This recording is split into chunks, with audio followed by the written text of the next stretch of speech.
Personal loan తీసుకునే సమయంలో ప్రధానంగా కొన్ని అంశాలను గుర్తుంచుకోవాలి. పర్సనల్ లోన్ తీసుకుంటే ఎంత వడ్డీ పే చేయాల్సి వస్తుంది? పర్సనల్ లోన్ కాకుండా ఇతర ప్రత్యామ్నాయాలు ఏమైనా ఉన్నాయా? ఇతర లోన్లకు, పర్సనల్ లోన్లకు ఉన్న తేడా ఏంటి? ముందుగానే ఈ లోన్‌ను క్లియర్ చేస్తే వచ్చే నష్టం ఏంటి? అనే అంశాలను ఖచ్చితంగా తెలుసుకోవాలని ఆర్థిక నిపుణులు సూచిస్తున్నారు. ఎలాంటి హామీ లేకుండానే తీసుకునే రుణాలనే వ్యక్తిగత రుణాలు లేదా పర్సనల్ లోన్ అంటారు. హౌసింగ్ లోన్, కార్ లోన్‌లకు ఏదైనా హామీ ఇవ్వాల్సి ఉంటుంది. పర్సనల్ లోన్‌కు ఎలాంటి హామీ అవసరం ఉండదు. అయితే లోన్ ఇచ్చేందుకు అవసరమైన డాక్యుమెంట్లు మాత్రం లోన్ ఇచ్చే బ్యాంకులకు గానీ, లేదా ఆర్థిక సంస్థలకు గానీ ఇవ్వాల్సి ఉంటుంది.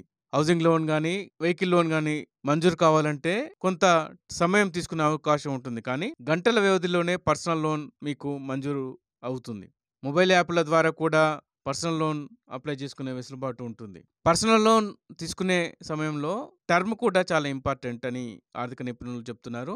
మీకు అవసరమైన మేరకు మాత్రమే లోన్లు తీసుకోవాలని సూచిస్తున్నారు. ఎక్కువ మొత్తంలో లోన్ తీసుకోవడం వల్ల ఇబ్బందులు పడవలసి వస్తుందనేది కూడా ఆర్థిక నిపుణుల మాట. ఎందుకంటే పర్సనల్ లోన్‌కు వడ్డీ ఎక్కువగా ఉంటుంది. కొన్ని బ్యాంకులను బట్టి కూడా కొన్ని వడ్డీ రేట్ల విషయంలో తేడాలుంటాయి. 12-23% వరకు కూడా పర్సనల్ లోన్‌కు బ్యాంకులు వడ్డీని వసూలు చేస్తున్నాయి. ఒక్కొక్క బ్యాంకు ఒక్కో రకంగా ఈ వడ్డీ ఉంటుంది. ఈ లోన్ తీసుకునే సమయంలో మీకు ఎంత వడ్డీ పడుతుందో అనే అంశాన్ని పరిగణలోకి తీసుకోవాలి. అందుకోసమే 3 సంవత్సరాల కంటే ఎక్కువగా టర్మ్ పెట్టుకోకూడదని కూడా ఆర్థిక నిపుణులు చెప్తున్నారు.